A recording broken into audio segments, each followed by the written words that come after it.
আজকে বানাবো আলু পটল চচ্চড়ি। আলু পটল চচ্চড়ি বানাতে কড়াইতে 2 টেবিল চামচ মতন তেল দিয়ে নিলাম।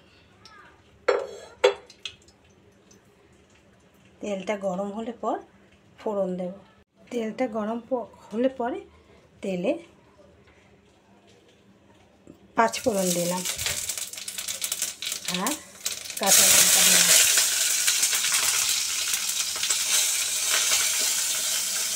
এবার আলু পটলটা দিয়ে দিলাম।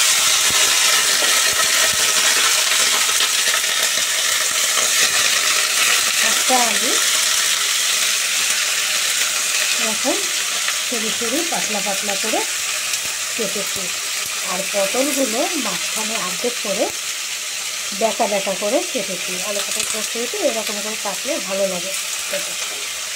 এবার এর মধ্যে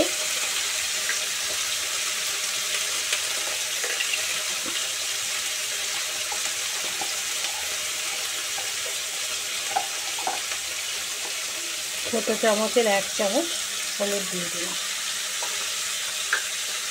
আর ছোটো চামচের 1 চামচ নুন দিয়ে দিলাম। দিয়ে পটলটাকে ভাজা ভাজা করে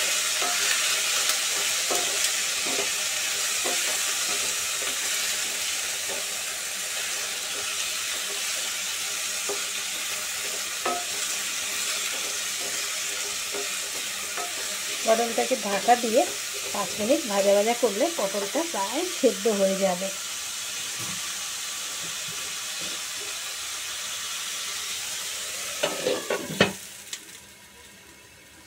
ঢাকা দিয়ে 5 মিনিট পর মাঝে মাঝে নাড়িয়ে দিয়েছে খুলে।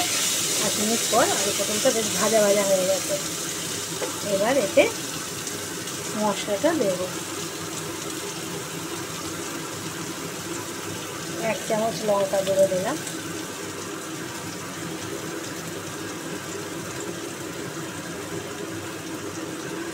1 চামচ পরিমাণ লঙ্কা গুঁড়ো দিলাম, আর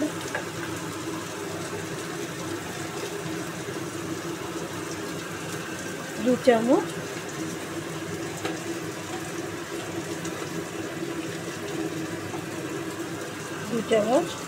চিনি দিলাম। এই তরকারিটা চচ্চড়িটা একটু মিষ্টি মিষ্টি হয়। এবার এর মধ্যে একটু জল দিয়ে দিলাম মশলাটা কষানোর জন্য।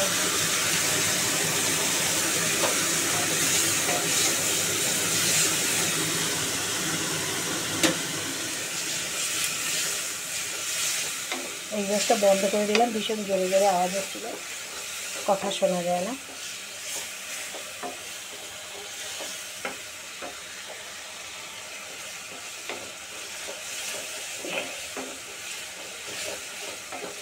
ভালো করে লঙ্কা গুঁড়োটা কষিয়ে নিয়ে তেল আর মশলা আলাদা আলাদা হয়ে গেলে বুঝতে হবে মশলাটা কষানো হয়ে গেছে।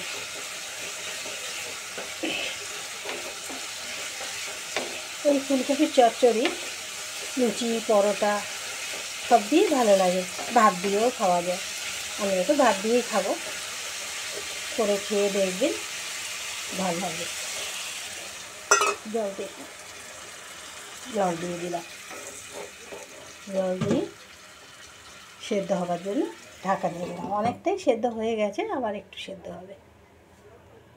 5 মিনিট পর ঢাকনা খুলে দেখছি কতটা সেদ্ধ হয়েছে। হ্যাঁ, আলু সেদ্ধ হয়ে গেছে, পটলও সেদ্ধ হয়ে গেছে। এবার নামিয়ে নেব। এবার আলু পটল চচ্চড়িটা নামিয়ে নেব।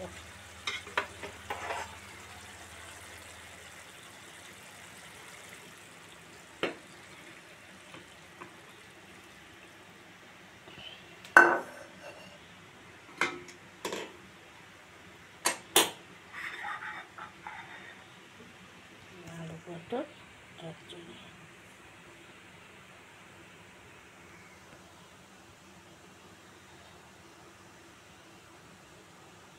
আলু পটল চচ্চড়ি খুবই টেস্টি খেতে।